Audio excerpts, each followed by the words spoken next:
बक्सर जिले में गुरुवार की शाम पहुंचे महर्षि विश्वामित्र सेना के राष्ट्रीय संयोजक राजकुमार चौबे ने बक्सर उत्थान को लेकर आवाज बुलंद करने का काम किया है।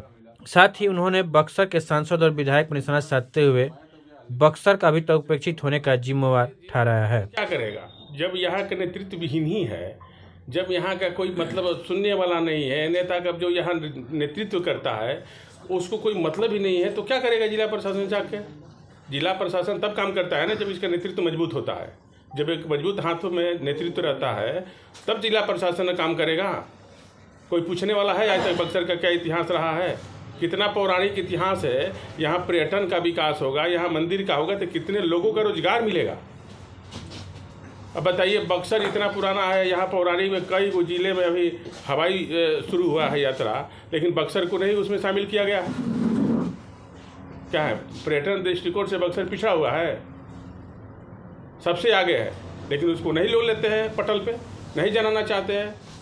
क्या वजह मानते हैं? साजिश हम मानते हैं इसको, ये बहुत बड़ा साजिश है बक्सर के लिए, हम साजिश ही मानते हैं इसको। कौन लोग साजिश किए हैं? ये जो नेतृत्व जो कर रहे हैं, जो किए हैं आज तक, वही लोग करते हैं। कमाने खाने के चक्कर में नहीं लेके जाते हैं। बक्सर को एक चरगाह बना के छोड़ दिए हैं ये लोग, पूरी तरह से ये बक्सर को चरगाह बना दिए हैं। सनातन मेन हमारा है कि हम सनातन उत्थान करें, जो बक्सर के खोई हुई पहचान सनातन का है उसको लेके आए।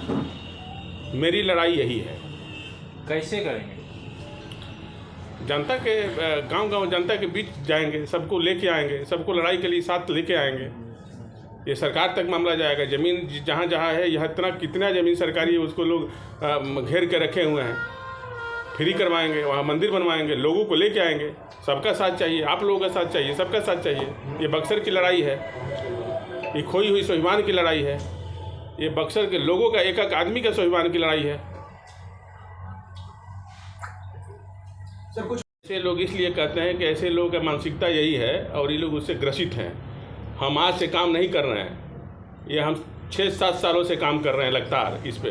हम गरीब बच्चों को पढ़ाते हैं, कई सेंटर चल रहा है, आज से नहीं चल रहा है। दलित बस्ती, सेवा बस्ती में हम पढ़ाते हैं बच्चों को फ्री में, किसी चंदा उंदा नहीं लेते हैं हम कि कोई हमको कह देगा कि हम 5 रुपये कोई चंदा दिया है। आपको लगता है कि बिना सत्ता में आए जितना बड़ा व्यापक आपका ये है सोच है, वो सोच जहाँ तक उतरता है? देखिए, सत्ता कोई ज़रूरी नहीं है कि सत्ता में आकर ही काम किया जाए, लेकिन जब ये इस सत्ता के जब इसके लिए लड़ाई लड़ेंगे ना तो सरकार को सुनना पड़ेगा, दिल्ली तक को सुनना पड़ेगा।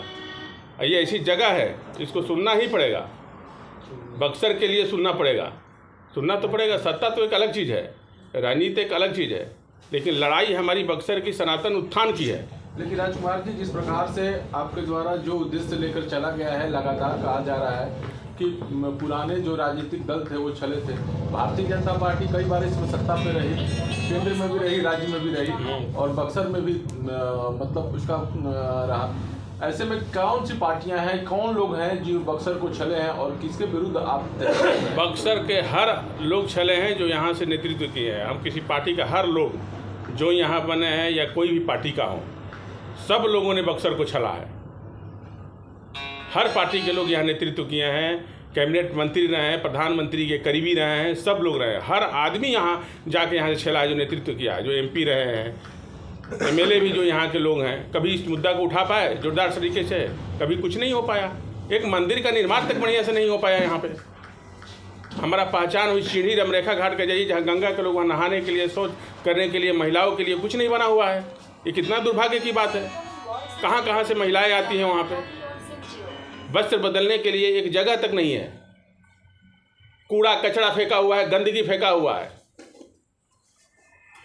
सबसे बड़ी बात तो एक और है कि जितने हमारे घाट के अंदर धार्मिक है, वहाँ मुर्गा मीट और इसका दुकानें जो है लगता है रोज़ ये सब होता है, उसको तो बंद जरूर कराना होगा। हमारे धार्मिक जगह पे जानबूझकर मुर्गा मीट की दुकानें हैं और खुली हुई है। इतने श्रद्धालु जो हैं उनकी स्थिति इतनी होती है कि लोग मतलब देखना मुंह बंद करके जाते हैं और वो निकलते हैं वहाँ से, इतना खराब है। ये है हमारी लड़ाई। आपको इस कड़ी में कुछ सफलता भी मिली है? हाँ, घाट और सनातन विश्वविद्यालय। हाँ, एकदम सफलता मिली है। अभी देखिए, कॉरिडोर और नरीमन पॉइंट जो हमारी लड़ाई है अभी, उसके लिए पहला सरकार ने पहल किया है, हमारी लड़ाई का पहला पहल। उसके बाद कुछ पैसा का भी अनुमोदन सरकार ने किया है। तो ये लड़ाई है, देखिए रंग लाया। ये आप लोगों की लड़ाई है, बक्सर की जनता की लड़ाई है, आवाज़ उठाए तो देखिए रंग लाना शुरू किया। लड़ाई में बहुत ताकत होती है, लड़ाई जब लड़िएगा तो ताकत तो बहुत है ना लड़ाई का। आगे उद्देश्य क्या है? क्या राजनीतिक दल के साथ जाना चाहेंगे या मतलब कोई राजनीतिक उद्देश्य है? अभी कोई राजनीतिक उद्देश्य नहीं है, मैं क्लियर कर दिया, मेरा कोई राजनीतिक उद्देश्य नहीं है। और जिसको जो समझना है वो समझे, जिसको जो समझना है, क्या कोई कहता है उसको फर्क नहीं है। हमको केवल सनातन की लड़ाई और अपना खोई हुई बक्सर की गरिमा को वापस लाना है, यही मेरी लड़ाई है। और कोई अभी हमारा पॉलिटिकल कोई माइलेज कुछ भी नहीं है।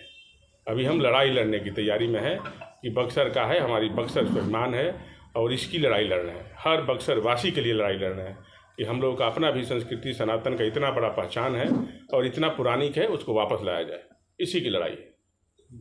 इस सच्चाई को दिखाइए और बक्सर की लड़ाई मेरे साथ लड़िए, मेरे साथ कदम में कदम मिला के। जो सही है वो दिखाइए, अपने बक्सर का निर्माण करिए, एक सुंदर बक्सर का निर्माण हो और अयोध्या के तर्ज पर बक्सर का भी निर्माण हो।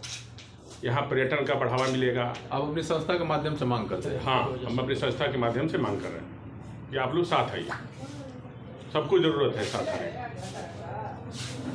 उन्होंने कहा कि बक्सर के साथ बहुत बड़ा साजिश हुआ है, जिसके कारण बक्सर को चरागाह बनाकर छोड़ दिया गया है, लेकिन अब ऐसा नहीं होगा। सत्यप्रकाश पांडे, दैनिक भास्कर, बक्सर।